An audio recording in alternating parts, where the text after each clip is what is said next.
previous rules, let's say, would be very hard for a manufacturer because of a limited development on the engine, on the aerodynamics, limited time for testing, no testing with a factory rider. So it was always thought and decided in a different era of MotoGP, you know, when for sure the Japanese were leaders. Now the situation has changed. Obviously, Ducati is in a privileged position.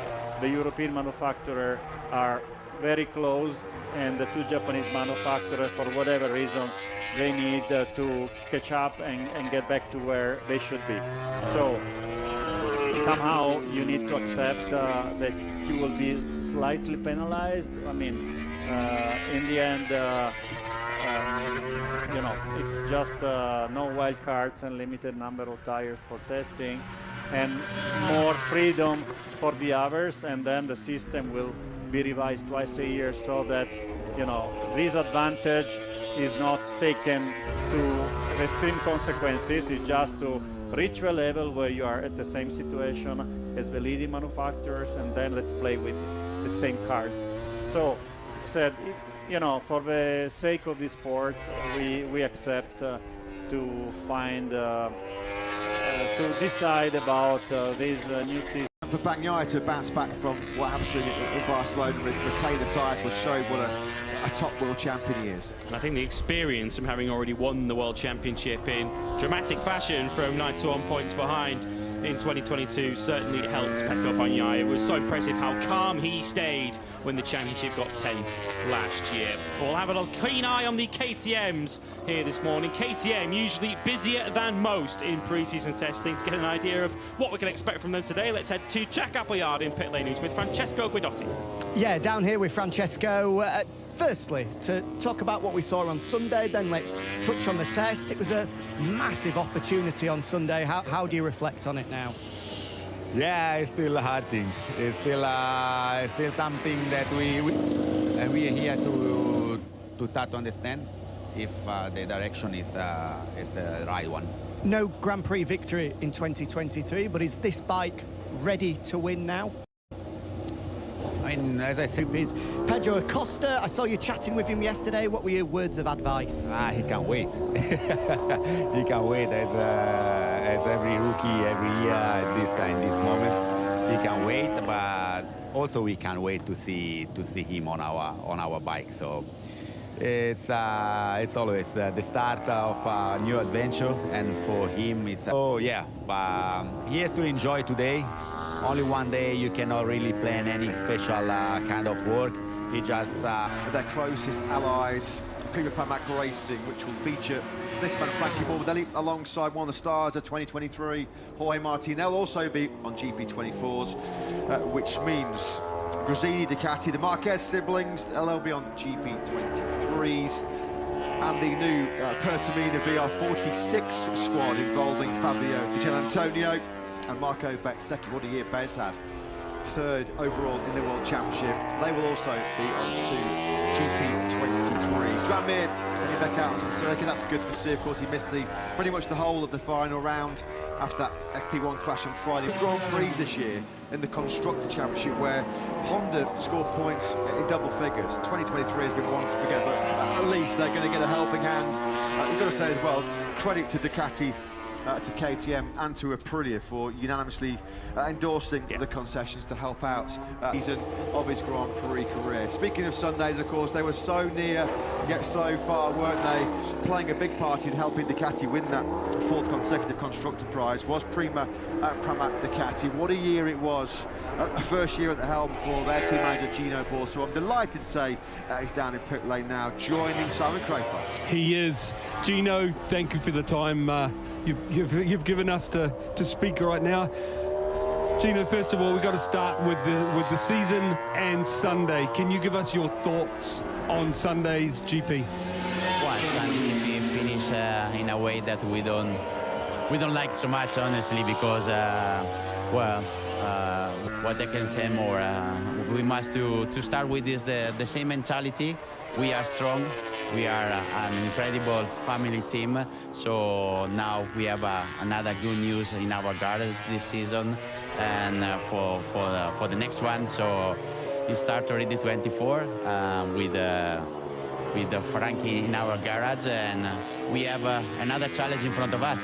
So we are let's say ready for bring Frankie in a good position, and maybe in the podium more than one time. I hope so. Me too. I definitely think that. Speaking about 24, you know, which starts today, looks to me, I'd like your confirmation, it looks to me that you've got one 23 bike and one looks new to me for each rider, and I imagine getting out on the 23 up to speed and then see what the difference is. But can you tell us what the plan is for today technically? Well, the plan of today, for Martini, he have the 24 bike on one side, and the 23, we have to understand the difference between the bike and the right rider is sport car, because... And start to find out what it's like to have 300 horsepower in your right hand. Well, he's a quick learner, as we've seen over the years, Pedro Acosta. When he moved up from Moto3 to Moto2, he was quickest in pre-season testing, to the point that in his rookie Moto2 campaign, many had him down as the World Championship favourite. GP circuits across the world for a decade to come. Now, as he goes through the gearbox, up to 6th gear on that gas machine, this is where the eyes are properly on stalks. Now he grabs a handful on the carbon brakes for the first time, approaching nearly 300 interest from the factory KTM garage. The Piera Mobility Group have invested so much already into Pedro Acosta and pit buyer Stefan Piera. They will be keeping a very close eye, a microscopic eye on the progress of Pedro Acosta, who you do feel very, very quickly will be destined for Red Bull KTM at some point in the very near future. He's going to be putting the pressure, isn't he, on Jack Miller and Brad Binder in the upcoming 2024 season. Of course, his teammate Augusto Fernandez, who was our sole rookie in 2023. And you've got to feel that Pedro Acosta will be looking at what Augusto Fernandez did this season and expecting to be at least as good as that this season. Augusto Fernandez, in his rookie season, of course, took a career best 4th place at the French Grand Prix at Le Mans as well. Really good season, actually, for Augusto Fernandez. 71 World Championship points he took over the course of the season and scored points in every round up until the San Marino Grand Prix at Misano.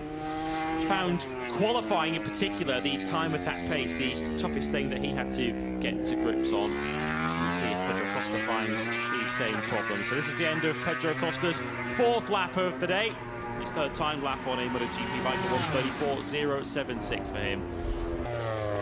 Moulding Pedro Acosta into a top MotoGP rider. Just to his left there, just briefly in picture, was one of the KTM senior engineers, Andrea Dovizioso, and Enea Bastianini's former Ducati crew chief. That was Alberto Girabiola, who's now very much an integral part of KTM. So they have put some very big experienced names behind the scenes alongside Pedro Acosta. And of course, we should mention behind the scenes, he will be given a lot of aid, a lot of assistance by Paul Espargaro, who said he's happy to do whatever it takes for Acosta. He'll be there for Acosta to pick his brains whenever he wants. And of course, we haven't seen the last of... The right situation, the right condition, really, to be thinking about a full-time MotoGP outing next season. So I think in many respects, although of course he wouldn't have enjoyed giving up his place in the factory team with Pedro Acosta and Augusto Fernandez in that Tech3 squad next season, Paul Espargaro maybe long-term might be in the best position there, just taking a bit of time out to get himself mentally and physically back to his best. The team will enjoy what they're seeing from Pedro Acosta so far, his progress so far on this run that he's on. His first lap of 36.8, he immediately improved to a 35.0, 34.0 his next lap, a 33.2 on his most recent lap. Pedro Acosta just chipping away at it early on in his first official run on MotoGP machine. So Mir started this session just with a bit of familiar surroundings. As Pedro Acosta, on the inside of him goes Maverick Vinales, side by side with a rider I'm sure who he's admired and watched from afar for many, many years. Welcome to MotoGP, Pedro. As he goes side by side with Maverick Vinales and now tucks in behind Vinales, one of the most experienced riders. This might not be a bad chance here for Acosta to follow. The man who was on pole here, of course, just a few days ago. A man who's made 227 Grand Prix starts. We're on board with Acosta. There is Vinales. Just briefly coming back to Mir, of course, just to get a feel for the condition, just to get a feel for the circuit. He went out on his 2023 spec RC21 at 3V, but then was very quickly on the sort of Misano, fresh off winning his Moto2 World Championship. He jumped on the Honda. What a story it was. There were tears here throughout the weekend, some very emotional and an adventure in which he hopes culminates in at least a 9th World Championship, which would coincidentally put him alongside his great foe, his nemesis, 9 times world champion, Italian Valentino Rossi. So for the first time then in MotoGP, Marc Marquez gets to twist the throttle on a factory Ducati. Linea, il quale certamente il suo sì a Marquez Ducati l'ha detto, no, perché c'è chi dice non lo volevano. No, non è vero che non lo volevano, il fatto che lui dica, che Dall'Igna dica può essere destabilizzante per gli altri, certo, ma non è che vuol dire io non lo volevo, me li destabilizza. Dice può essere destabilizzante, sì, è una fotografia. Il miglior Marquez può essere destabilizzante, nel senso che per il talento che ha, il passato che ha, può essere uno che va molto forte e che mette un po' di pepe al fondoschiena degli altri. Detto che poi contro il miglior Bagnaia, contro il miglior Martinez, probabilmente avrà anche del filo da torcere, ma non è che non lo volessero. Poi il team Gresini è libero di fare come gli pare da team clienti, sì, ma senza il placet, diciamo, della casa madre o di Gigi Dall'Igna, che comunque è il capo progetto ed è quello che agevolato il fatto che ci possano essere 8 moto in pista. Le cose non si fanno. Anche perché, Guido, un ingegnere che crea questa moto, quale ingegnere direbbe di no a un 8 volte campione del mondo, certo, che lascia l'HRC ufficiale per approdare in una buonissima moto, perché è quella che ha appena vinto il mondiale, ma in un team non factory, cioè non è che è passato da una casa ufficiale all'altra, per cui è chiaro che per Dall'Igna è assolutamente un orgoglio, come dal punto di vista ingegneristico, no? Cioè certo, tu lasci la Honda per venire da me, caspita, esatto, chiaro. Poi dopo per tutti gli altri, a me sarebbe piaciuto vederlo, ti dico la verità, più in Aprilia o in KTM, perché il plotone di piloti forti in Ducati c'è già, e aggiungerne ancora un altro serve per lo spettacolo, ma io avrei voluto vedere magari cosa avrebbe saputo fare con Aprilia o KTM. Però io non sottovaluterei un fattore. Quale? Ma che qui lui diventa leader indiscusso di questo team, nel quale il compagno di squadra è il fratello, che vuol dire poter avere una sintonia, un fratello peraltro con il quale ha un rapporto strettissimo, che vuol dire essere un sidecar in qualche modo, una sintonia di lavoro per il bene dell'uno e dell'altro, che probabilmente in altri team non si configura con diciamo anche quelle cose del DNA familiare, no? E quindi questa per lui è una soluzione confortevole, detto che immagino si sia fatto garantire dalla Ducati, ce lo diceva prima Antonio, la moto nuova di pacca, sì, una moto dell'anno prima, del 2023, ma una moto che sia sempre al massimo dell'efficienza. Non gli ha dato una semestrale chilometri zero, insomma, ecco. No, appena vinto. Chi è di Gian Antonio che si è messo subito dietro Marquez, o magari ci è capitato? Perché adesso con le tute non colorate è anche difficile. No, questo qui è Raúl Fernández. È Fernández, ma che passerà anche, perché credo che anche per Marquez valga esattamente lo stesso discorso che aveva per gli altri. Infatti si sposta la centrale Fernández, è più utile avere Fernández davanti per Marquez che non per Fernández avere Marquez davanti. Primo giro di riscaldamento delle gomme per Marquez, quello che state vedendo allora in questa nostra lunga diretta che dura ancora 5 ore e 42 a partire da adesso, è Marquez sulla Ducati del team Gresini nella sua livrea a testa ai primi chilometri. Va a concludere il primo passaggio lanciato, lo fa con calma. Adesso vediamo qui che cosa trova, che cosa prova alla prima staccata nella quale si trova, nella quale va largo, poi stanza della leva del freno.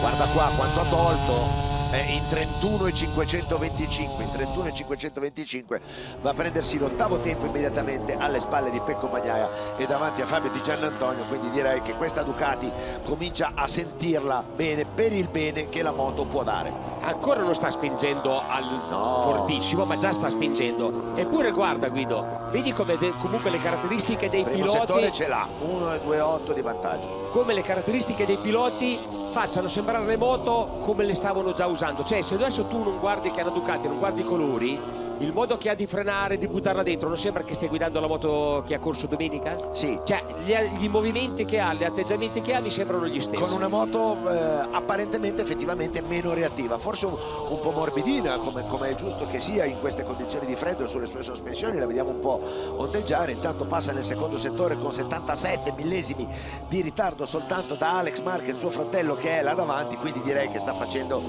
già un grande lavoro di velocità Marquez. Mauro, si sta divertendo. 196, ragazzi, funziona. Funziona.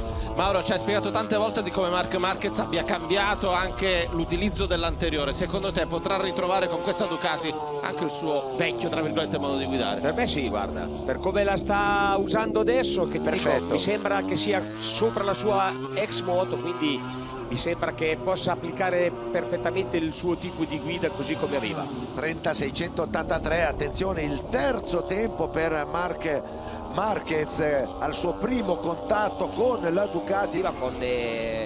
Anche con la sua moto. È vero, non sembra un'altra cosa rispetto a quello che lui è sulla Honda. Anche qua sembra lui, se dici che è una Honda, è una Honda. Ci credi? E che questo magari glielo fa fare la Ducati, glielo fa fare con più velocità e con un po' più di sicurezza. Attenzione, adesso rallenta e quindi presumibilmente torna al box per un primo responso. Vediamo se avremo facoltà di tenergli le telecamere addosso, oppure se appena entra cadrà la mannaia con la Claire che si chiude. Mi sembra che già le telecamere addosso comunque ce le abbia avute. Sì, no, ma dico dentro il box, quando dirà a Carchedi chiudi, l'espressione del vista. È su una buona moto, buonissima. Torna Marquez con la Ducati dopo aver fatto segnare il terzo tempo alle spalle del fratello e di Brad Binder.